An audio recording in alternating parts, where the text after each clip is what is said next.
Hey guys, Chris here, we're giving Project Nerf, and today we got one sick customer for the ER. Time for the doctor to operate. Paging Dr. Chris. Dr. Chris to the ER. Paging Dr. Chris to the ER, please.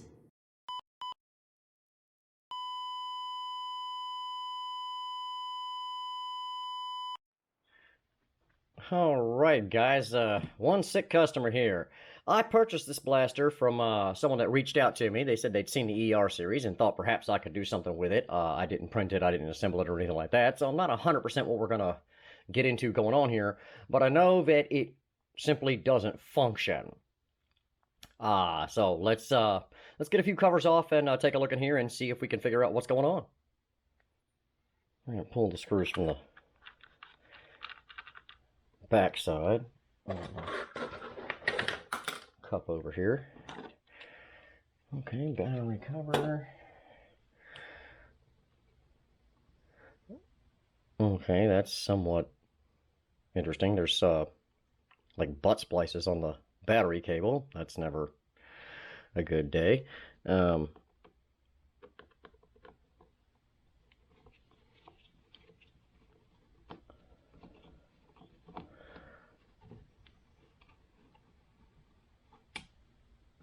Did I take the back one on that? And no. Sorry, guys.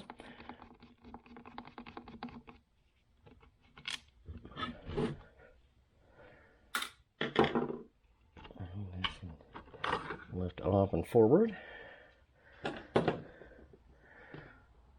It seems to me that it's missing a tray. I don't find that to be a huge deal, but...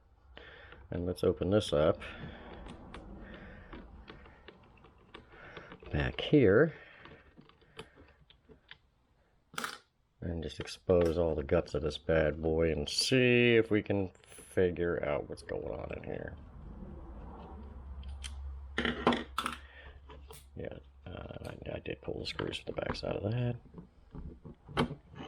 Okay, well the microcontroller came with it, but that's okay. There we go. Alright, so now that we got it opened up, let's try to get in here, get a close look, and see if we can figure out why this blaster doesn't function. Alright, so just kind of been sorting around through here, looking through some wiring and whatnot, and I can see, and I don't know how well I'll be able to get it on camera, if I can get it on camera, but there's part of the printed circuit on the power board blown. Let me see if I can get into a little light and get you guys in here. Right down in there behind the battery cables. It's too bright, sorry. I got shadows here.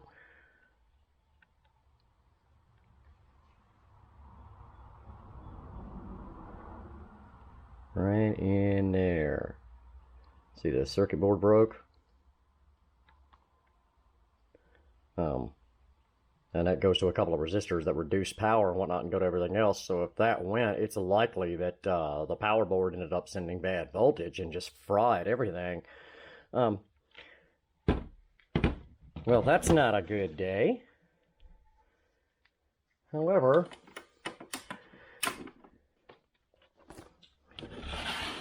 step back here. Fortunately for everyone involved, I love FDL, so I have power board, a new microcontroller, control board, the other control board, so full set of boards, and the programmer for the microcontroller. So honestly guys, I think probably the best way to go with this, because it's dead as a doornail, is just can it and replace all of the PCB boards in it and the microspark and see if we can get it to do anything. So that's what we're gonna do. Anyway, I'm gonna start pulling stuff apart here and getting it unsoldered. Now things like the ESCs and whatnot, I don't know, but they're in there correctly. Again, I didn't put it together, but I'm going to mark them on the assumption that they did put them right, and then we'll go from there. All right, guys, so I have removed the power board from the blaster, and the one thing about the FDL blasters is they're very, very well marked. So what I did, and there's all kinds of butt splicing and stuff going on in here. I'm not really surprised it doesn't work. But I did mark the ESCs, and I marked the tabs on the ESCs with colored markers with their corresponding tabs going to the motors, so that way I know how to hook it back up. So what we're going to do is desolder the ESCs for the board here. I'm just going to make a whole new battery connector because I don't like this butt splice in there anyway. And we'll get all this connected to our new power board, and then we'll go on. All right, so here's that old board.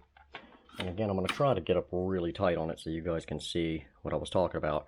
Right here on the right side, that printed circuit is broken.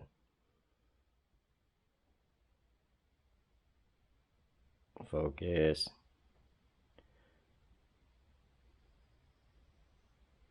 I don't know how well you can see that or not. So anyway, we've got everything off of it.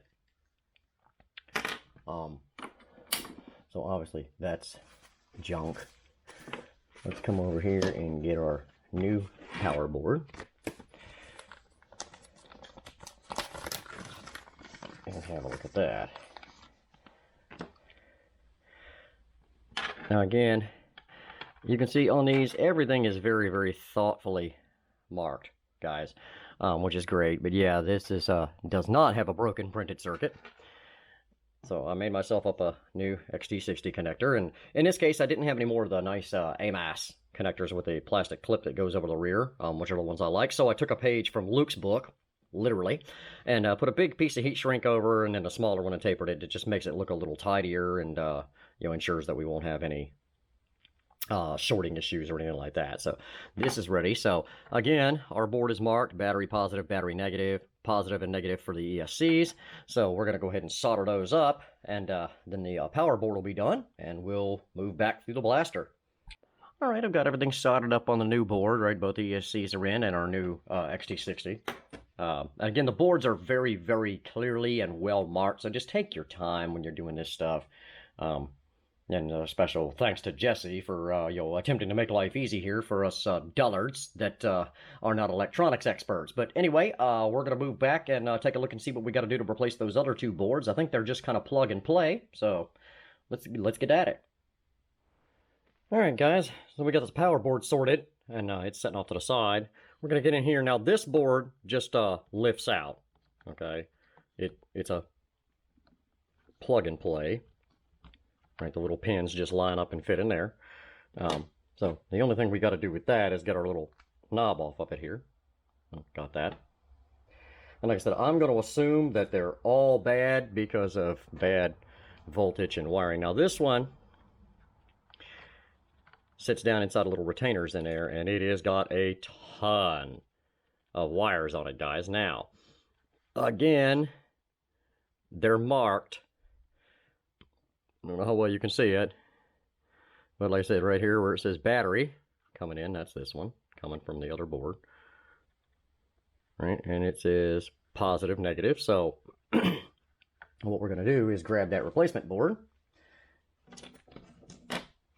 and just go one set of wires at a time here, transfer over. All right, so we're going to start here on the left, battery. And just work that off of those plugs. Again, red for us is going to be positive. Good luck, plug that on. And this one says motor, positive, negative. Okay. So we're going to work that off of there. And plug it up on the new board. And then back here, we've got 4 sets of wires on the back side. So try to keep things clean. All right, this one.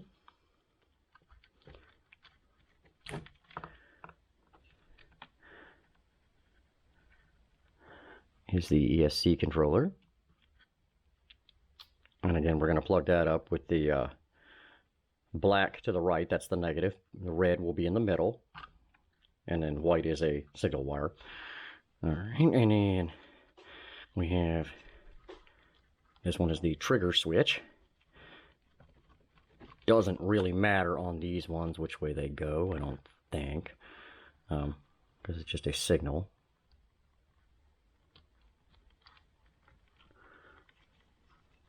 Yellow one.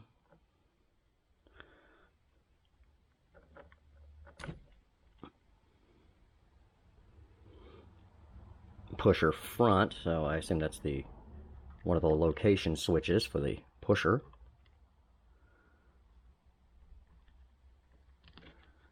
Get it hooked up, and we got one more wire, guys, which goes directly in front of that yellow one, like so. All right, so now you can kind of tuck everything back down in there.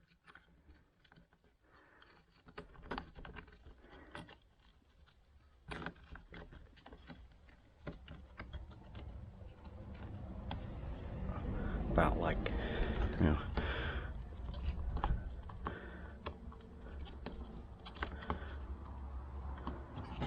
about like so. Hey, stay in there. All right, we got something going on with our switch right here. This whole plate's loose. Let me see if I can.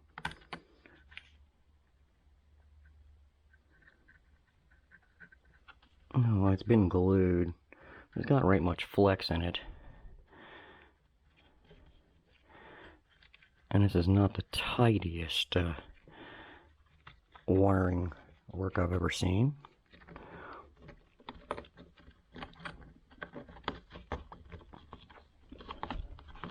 It should be about like that. There we go. All right, so that's in there. All right, so old board, we're gonna put that off to the side. Here's our new, I don't know what board they call that, dispersion board or something. It just plugs in to the other one like that. And we'll be putting our switch on there like that. All that seems kosher. And then what we have to do now, guys, is go inside and program the microcontroller, throw our power board back in, and see if we got any results here.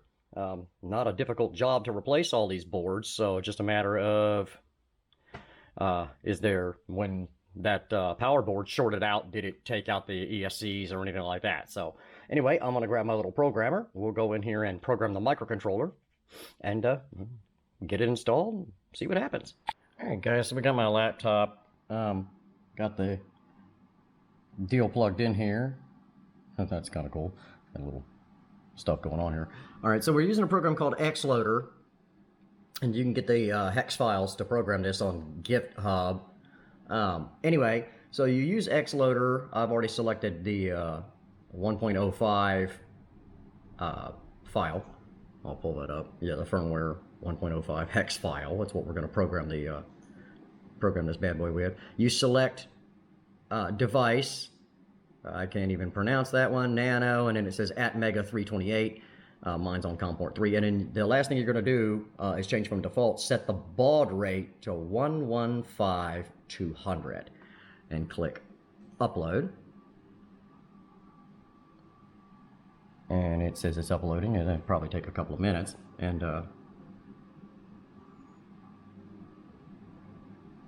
but anyway, yeah, that's all there is to programming your MicroSpark. So anyway, once the program uploads in it, we'll get it out there in the blaster and see if we can make it go again. And you can see this thing is now talking. Right there it is. There's the FDL screen. So all right. So we are done uploading it. Let's go to work. All right, guys, it's all wired in here. Let's hook up a battery and see if we can make it go. In theory, it should work like a brand new one. All right, so battery's in. Flick the switch. Well, it's singing. That's always a plus.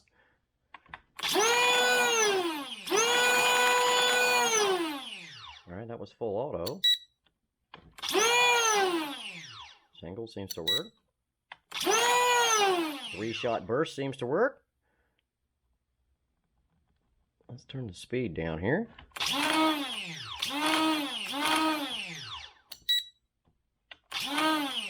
Yeah. All right, let's get the covers back on it and take it on the range and play with it. All right, guys, we're out on the range. I've got the blaster fixed up with a 18 mag. It's got the AccuFakes in it. Vector stock, just because it looks great in profile and it feels good to me. It's just about the right length. So let's crank that speed up here. Rate of fire. Let's set it about 85. Semi-auto. All right. So anyway, let's see if we can hit something. Hopefully my mags behave. It's been quite a while since I've been out to an event. I haven't lubricated them. But anyway, here we go. No problem on 20.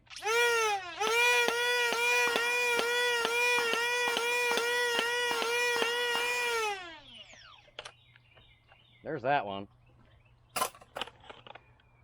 AccuFakes.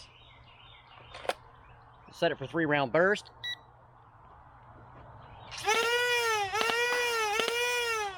I take that back, 2-round burst.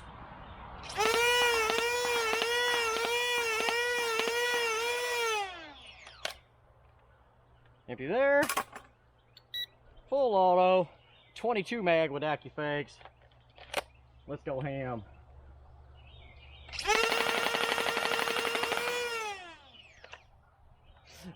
Yeah, guys. Couldn't be happier. Yeah, guys, could not be more pleased with our little FDL 3 repair here. It came out great. Everything is working exactly as it should. And, wow, what's better than one FDL 3 but 2? And this one is so pretty. They printed it in the Prusa blue with the black trim, so it looks great. And I'm so happy to add a second one to my arsenal. Jesse, if he ever sees this video, buddy, thank you so much for designing this blaster. It's one of the best ever made. Still holds its own in anybody's game, anywhere, long darts notwithstanding. I know there's short dart versions and all kinds of iterations and whatnot now, but the original Select Fire FDL3 has been one of my workhorses and will be for a long time to come. Guys, if you haven't done it yet, hit that subscribe button. Turn on all notifications, as we've got some future content coming up that you're definitely going to want to see, including another build guide and giveaway announcements, so you don't want to miss it. Turn those notifications on. Hit us in the comments, throw us a thumbs up, and in the description box below, I'll include links to the shop, the Facebook page, and the fan mail address if you guys want to drop us a line. Till next time, this is Chris for Project Nerf saying, have a blast.